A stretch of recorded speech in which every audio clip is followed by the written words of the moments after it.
سب سے پہلی بات یہ ہے کہ انٹیلیجنس اداروں کا، جس پہ کیونکہ انٹیلیجنس اداروں کا وہ فیسلس ہوتے ہیں، ان کا کوئی شکل و صورت نظر نہیں آتی.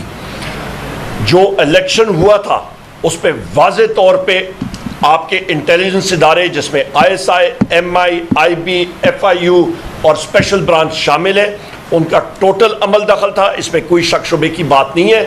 فلور آف دا ہاؤس پہ یہ میں کہہ چکا ہوں اور میں میڈیا پہ کہہ چکا ہوں. یہ حکومت فارم 47 کی یہ جو بنی ہے یہ ایک آرٹیفیشل کنسٹرکٹ ہے، یہ ایک مصنوعی ہے. جس شخص کے یا 14,000 ووٹ ہے تو اس کا 14,000 کے ساتھ ایک صفر آخر میں لگا کے اس کو 1,40,000 بنا دیا گیا ہے. یہ آپ کو بھی معلوم ہے، ساری دنیا کو معلوم ہے. نمبر 1.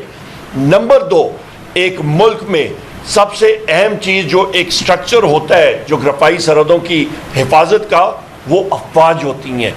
اور اس کے ساتھ چیئرمین ماؤ کی ایک میں مثال دیتا ہوں. اس نے بتایا، اس نے ایک سوال کیا تھا اور اس کا جواب خود ہی کیا تھا. اس نے انگریزی میں اس کا بات کرتا ہوں پھر ترجمہ کرتا ہوں. اس نے کہا what is the army? The army is the people in uniform. کہ فوج کیا ہے؟ فوج عوام کو آپ یونیفارم پہنا دیں تو وہ آپ کی فوج ہے. لہٰذا سب سے اہم چیز یہ ہے کہ آپ کی پاکستان کی عوام کی دل کی دھڑکن وزیر اعظم عمران خان ہے اور سب سے مقبول پارٹی پاکستان تحریک انصاف ہے. یہ حکومت اپنے عزائم، اپنی دو پاؤ گوشت کے لیے پوری بھینس کو ذبح کرنے کے چکر میں، ملک کو نقصان دینے کے چکر میں. کیوں؟ کیونکہ ان کو جو NRO ملا ہے، ان کے جو کرپشن کر رہے ہیں، ان کا جو 450 ارب روپے کا گندم کا سکینڈل ہے جو آپ کا وزیر داخلہ نے مارا ہے، اس میں مال مارا ہوگا اور باقی بھی اس میں ملوث ہے. ابھی آپ کے پاس جو پیٹرولیم پروڈکٹ کی بلوچستان سے جو اسمگل ہوتا ہے 500 ارب وہاں پہ آتا ہے. تو یہ ساری چیزیں کیوں ہو رہی ہیں؟ آپ کے DGISPR کو کیوں آنا پڑا کہ وہ آپ کے فائنینس منسٹر کا رول کرے، انٹیریئر کا کرے، انفارمیشن منسٹر کا کرے؟ کیونکہ یہ حکومت پیچھے ہو رہی ہے اور فوج کو آگے دھکیل رہی ہے. اس سے نقصان کس کا؟ اس کا فوج کے ادارے کو نقصان، اس کے مورال کو نقصان اور اس کے ساتھ ساتھ پاکستان کو اور پاکستان کی عوام کو نقصان. ہماری فیس بک کی لیڈ ہیں اروبہ کومل، ان کو اٹھایا گیا ہے کل. اس کو ہم لوگ شدید الفاظ میں کنڈیم کرتے ہیں، مذمت کرتے ہیں. اس کے ساتھ ساتھ رؤوف حسن صاحب اور ہمارے آفس کے اور ساتھی، ان کی فزیکل ریمانڈ جو ہے وہ ایکسٹینڈ کی گئی ہے اور پروسیکیوٹر نے کہا ہے ہمیں چند دن اور چاہیے. اس کی ہم لوگ مذمت کرتے ہیں. ان کو کیا اور چیز چاہیے؟ رؤوف حسن صاحب کے پاس ایسی کیا چیز ہے کہ ان کی وہ ضعیف العمر شخص ہے، ہمارے آفس کے امپلائیز ہیں، انہوں نے ایسی کیا چیز کی ہے؟ صرف اس لیے کہ وہ پاکستان تحریک انصاف کے آفس میں بیٹھے ہوئے تھے. یہ فیشسٹ حکومت، اس کو ہم لوگ کنڈیم کرتے ہیں اور ان کا جو انٹیلیجنس ایجنسیز کا رویہ ہے اس کو بھی ہم لوگ کنڈیم کرتے ہیں. خدا را پاکستان کو تباہی سے بچائیں. یہ جس رستے پہ ہم لوگ جا رہے ہیں اس پہ پاکستان کو لاطلافی نقصان یہ لوگ پہنچا رہے ہیں. جلسے جلوس کرنا پاکستان تحریک انصاف سے بہتر اور سب سے بڑے پاکستان کی تاریخ میں نہ کسی نے کیا اور نہ کوئی کر سکے گا. سب سے پہلی یہ بات ہے کہ جن IPPs کے ساتھ ہمارے معاہدے پاکستان تحریک انصاف کی گورنمنٹ میں ہوئے تھے اور میں خود پاور منسٹر بھی تھا، اس کو آپ دیکھیں وہ ریٹس کیا تھے. 2.5 سینٹ 2 سینٹ مسلم لیگ، اور وہ سب کے سب رینیویبل انرجی کے پروجیکٹس تھے، وینڈ کے، آپ کے سولر کے. اور ہمارا مقصد ہی یہ تھا کہ پاکستان میں چیپ سستی انرجی آئے. اور 1 سال پہلے، میں 2019 کی بات کر رہا ہوں، 1 سال پہلے جو مسلم لیگ نون کی حکومت نے معاہدے کیے تھے، چند انہوں نے جو رینیویبل انرجی کے کیے تھے وہ 16 سینٹ پہ تھے. کیا وزیر اعظم عمران خان صاحب جس وقت آئے تو پاکستان میں شمسی توانائی میں زیادہ کی شدت میں اضافہ ہو گیا؟ کیا ہوا زیادہ تیزی سے چل گئی کہ آپ کا ریٹ جو ہے وہ کم ہو رہا ہے؟ نہیں، خانچے ختم کیے تھے. یہ فرق ہے. دوسری چیز، ہماری پالیسی تھی کہ ہم لوگ وہ سٹرکچر، وہ پروجیکٹس لا رہے تھے جہاں پہ آپ کی ضرورت تھی. ساہیوال کول پلانٹ کی کیا ضرورت تھی؟ امپورٹڈ کول پہ آپ لائیں. آپ کی یہ 4 گیس LNG پروجیکٹس کی کیا ضرورت تھی؟ آپ نے پوری LNG ٹرین جو ہے وہ پوری کی پوری لگا دی اس کے ساتھ امپورٹڈ فیول کے ساتھ، اور ملک کو آپ نے گروی کر کے رکھ دیا.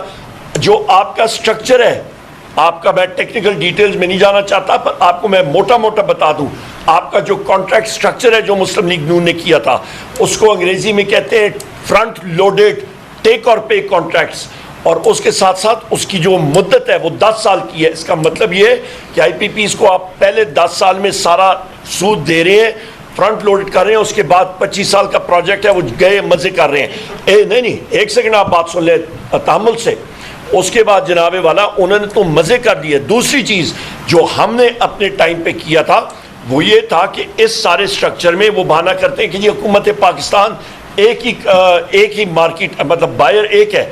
تو ہم نے اس چیز کو شروع کیا تھا اور نیپرا میں ایکسپرٹیز ہم لوگ لائے تھے. اس کو کہتے ہیں CTBCM competitive trading bilateral contract market, کہ آپ اس پہ جو بائرز بھی زیادہ ہوں اور آپ کے سیلرز بھی، خریدار بھی ہوں اور بیچنے والے زیادہ ہوں. وہ کانٹریکٹس ہم لوگ وہ سٹرکچر ہم لوگ چینج کر رہے تھے کہ آپ کا ٹیک اور پے کانٹریکٹ سے وہ سوئچ ہو جائے ٹیک اور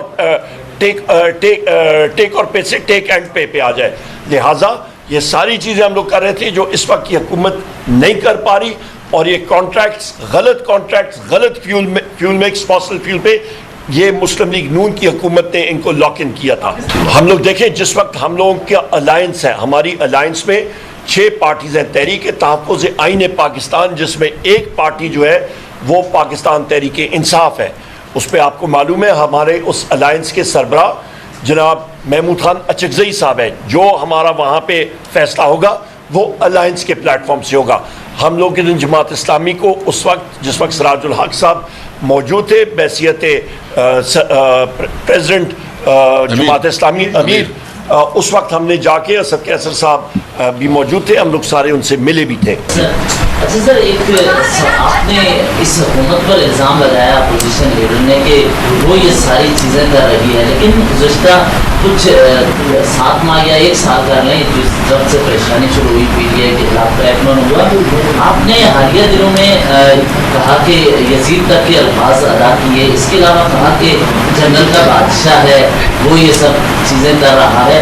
تو یہ جنگل کا بادشاہ ہے کیا؟ کنفیوژن پیدا ہو رہی ہے کیونکہ آپ نے تو آرمی چیف کے حوالے سے گزشتہ روز بیان دے دیا یہ حکومت PTI کو لڑانا چاہتی ہے آرمی چیف سے، حالانکہ آپ کے آفیشیل اکاؤنٹ سے ان کی تصاویر شائع ہوتی رہی، شیئر ہوتی رہی آفیشیل اکاؤنٹ سے PTI کے، جس سے آپ اپنا موقف بھی پیش کرتے ہیں. تو یہ ہے کون جنگل کا بادشاہ؟ یہ یزید جیسے سخت ترین الفاظ ادا کیے جاتے رہے تو کون ہے یہ جو کرتا ہے؟ بڑا اچھا سوال ہے شیرازی صاحب، آپ سے ایسے ہی سوال کی مجھے توقع تھی ماشاءاللہ، اور کوئی ایسی آپ یہ سوال نہ کرتے تو مجھے بڑی مایوسی ہوتی.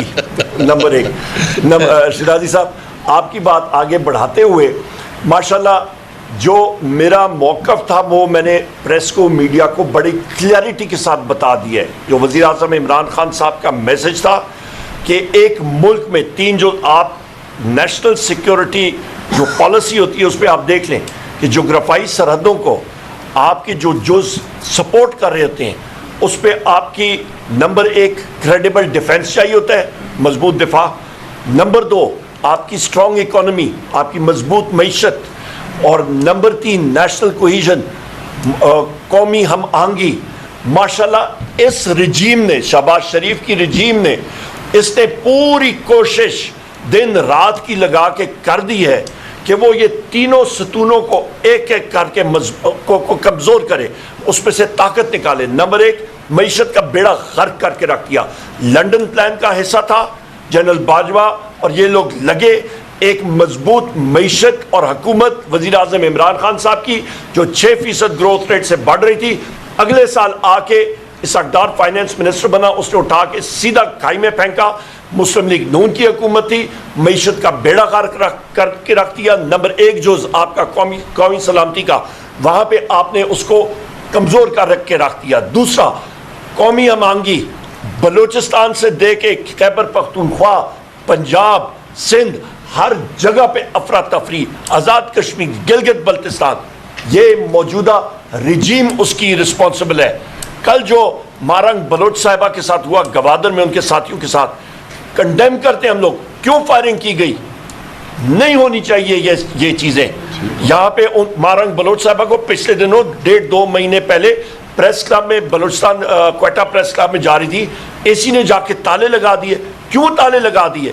کیونکہ وہ بات کرنا چاہتی ہیں بلوچوں کے رائٹس کے اوپر. یہاں پہ ان کو ٹیئر گیس کر کے یہاں سے ان کو واپس بھیجا گیا. وہ آپ کو میڈیا پہ تصاویر نہیں دیکھی, کوئٹہ میں جا کے دیکھیں کہ وہاں پہ خواتین کے پروٹیسٹ کس نوعیت کے ہوئے.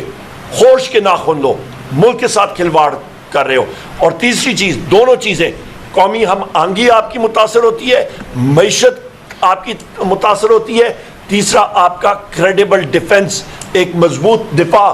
آپ کے پاس معیشت میں پیسے ہوں گے جیب میں, آپ ٹینک, گولہ بارود اور یہ چیزیں ہوائی جہاز لے سکیں گے.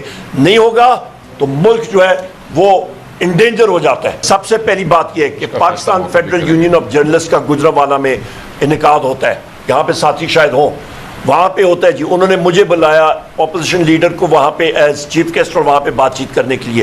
مجھ سے پہلے مسلم لیگ نون کے ایک صاحب آ کے وہاں پہ ایڈریس کرتے ہیں. 3 بجے جمعے کے بعد میرا ٹائم تھا. ادھر آتا ہوں, 5 ایس پیز, 2 ڈی آئی جیز اور انٹیلیجنس ایجنسیز کے لوگ آتے ہیں, اور وہاں پہ میڈیا کے ساتھیوں کا انہوں نے وہ ہال جو ہے وہ بند کرایا, ملازموں کو اٹھا کے لے گئے, ان کا کھانا تک پولیس نے چوری کر دیا میڈیا کے. آپ کے ساتھی بٹ صاحب نے آ کے گجرانوالہ کی روڈ کا دھرنا دیا. انہوں نے کہا یہاں پہ اپوزیشن لیڈر آئے گا ورنہ ہم لوگ کسی کو الاؤ نہیں کریں گے. 2 ناکے توڑ کے میں خود وہاں پہ پہنچا اور ہم نے وہاں پہ سکسیسفل کیا. نمبر 1. نمبر 2, ہماری سب لیڈرشپ جو ہے, جس طرح کہ شیخ وقاص اکرم صاحب نے بتایا کہ ہماری جمعے کے دن بعد جمعہ پورے پاکستان میں ہر جگہ پہ ہمارا ایم این اے, ہمارا ایم پی اے, ہمارے تنظیم کے لوگ موجود تھے. خود انہوں نے لیڈ کیا, پی ٹی آئی کے لوگ لیڈرشپ خود لیڈ کرتی ہے, لوگ آتے ہیں اور وہاں پہ ان کے خلاف پرچے ہوئے, دبا کے پرچے ہوئے, ڈیٹینشن آرڈرز نکلے ہوئے تھے. تو یہ بات ٹوٹلی غلط ہے کہ پاکستان تحریک انصاف کی لیڈرشپ. ہم لوگ ایک سیکنڈ جی, آخری بات میں مکمل کر لوں. ہماری لیڈرشپ مکمل طور پہ ایکٹیو ہے, فیلڈ میں ہے, اور تبھی لوگوں کو اس چیز کی تکلیف ہوتی ہے. تیسری بات, آپ نے کہا جی علامتی بھوک ہڑتال. مجھے بتائیں, ہم لوگ کسی سے کوئی مکئی لیتے ہیں یا کوئی آٹا لیتے ہیں کہ کسی کو کوئی تکلیف ہوتی ہے؟ ہم خود اپنا کر رہے ہیں, بھوک ہڑتال ہے. کوئی اور کرنا چاہے ضرور کر لے. ہمارا علامتی بھوک ہڑتال ہے, اور ہمارے وزیر اعظم عمران خان صاحب نے کہا ہے کہ مطلب آپ ضرور کریں. انہوں نے مجھ سے کہا جی میں خود کروں گا. میں نے ان کو ہاتھ جوڑے, میں نے کہا سر آپ نے نہیں کرنا, ہم لوگ کریں گے. علامتی بھوک ہڑتال ہے. جب ہمارا دل چاہے گا, ہمارے لیڈر کا حکم آئے گا, اس کو ہم لوگ ریچٹ اپ کریں گے. ٹائمنگ ہماری مرضی کی. کسی اور کو یا تکلیف ہے وہ سا کے گرمی میں ہمارے ساتھ بیٹھ جائے, اور وہ وہاں پہ اس کے پسینے بھی نکلیں گے اور اس کو پتہ بھی لگ جائے گا.